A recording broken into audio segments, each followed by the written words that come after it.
Well, excited to be joined now by Orioles pitcher Cole Irvin. And Cole, we were talking about your cutter and how you were watching some pitching ninja videos trying to get your cutter grip down. You said you throw it kind of similarly to a four-seam fastball like Corbin Burns does. Can you show us what your cutter grip looks like and how you've become comfortable with that? Well, first I'll start with the four-seam grip, just so people know how I throw it. Traditional four-seam grip, it's really preference on whether you want the horseshoe on the inside of part of the baseball, and I say inside facing your body, or the horseshoe facing away from you. Most guys, I prefer the horseshoe to be away. I like the horseshoe to be towards my body.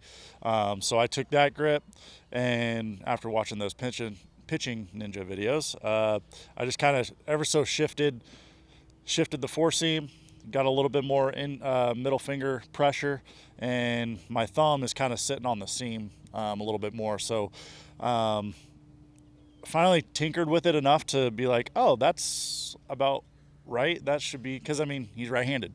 He's not going to be exactly his, but for me, that's what was. I was able to make that consistent in the shape,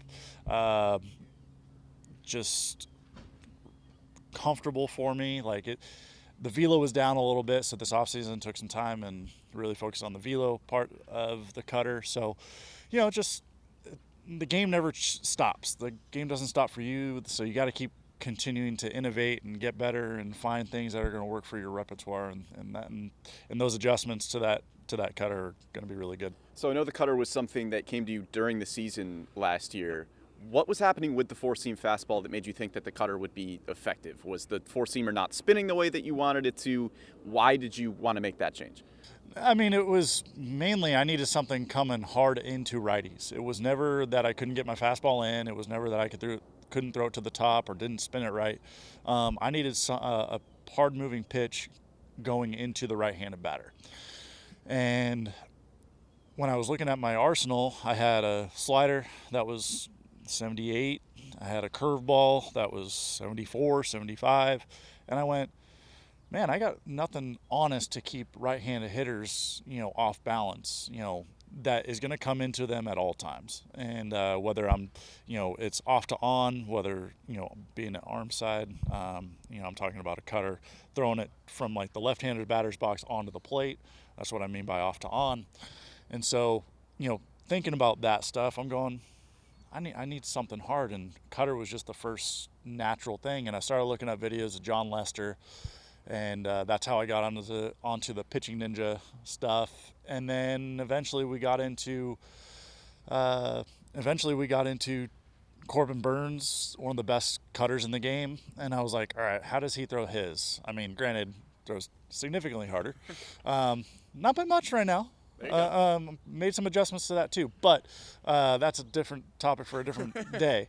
But it had everything to do with how hard can I throw a pitch that moves about 3-4 inches into a right-handed hitter, to get off a barrel, to make a hitter feel a little uncomfortable, feel crowded.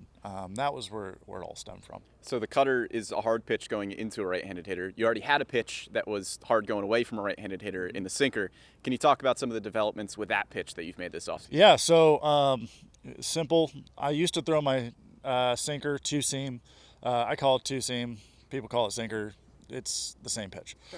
So let's not, get into the nitty-gritty there. So I used to throw my two-seam like this. Used to be between the railroad tracks. Now I throw a seam-shifted two-seam sinker. And I'm basically just holding a one-seam, but my middle finger, if you can see, is on the other seam. So I am still technically holding two seams, touching two seams at least.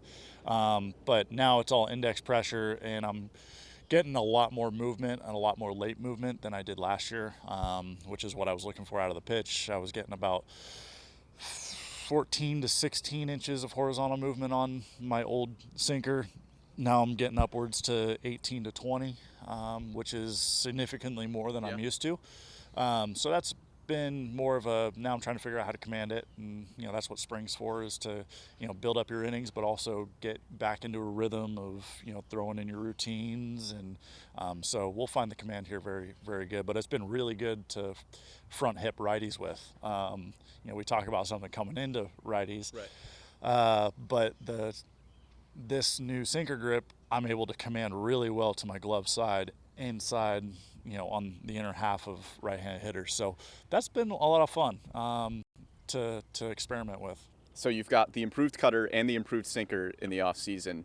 Those two pitches very commonly used in pitch tunneling, where it looks very similar out of the hand. It's got a similar spin, similar velo, but then it's got late break to two different directions.